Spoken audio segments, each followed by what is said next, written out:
In this guide, I'm going to show you how you can make stairs here in Pokemon Pokopia. Before we do get into this guide, make sure to like the video and subscribe to the channel with all notifications on. It really does help the channel and it lets us know that you want more content like this. We'd greatly appreciate it, and if at any point throughout this guide you had any questions, ask them down in the comment section below and we could help you out further. I'm going to be doing my best to reply to every single comment down there. Now, first things first, in order to actually get the recipe to make these, you need to go ahead and find Slowpoke for yourself. Now, he will give it to you as soon as you complete his request, and of course you could just go ahead and spawn him in by spawning in some grass over by a body of water. As soon as you go ahead and do that, you're pretty much good to go. He's gonna spawn in. Talk to him, complete his request, he'll give you the recipe, and then of course all you need to do is go over to any crafting bench, for example, and craft them from here. They only really require lumber, which you get from Scyther. Craft the stairs, place them wherever you need them, and that is how you can make stairs quickly. It really is as simple as that. If you guys had any questions,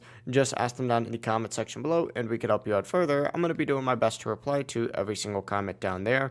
Before you do leave this guide, make sure to like the video and subscribe to the channel with all notifications on. It really does help us out. Let us know that you want more content like this. We'd greatly appreciate it. Have a great rest of your day though. Peace.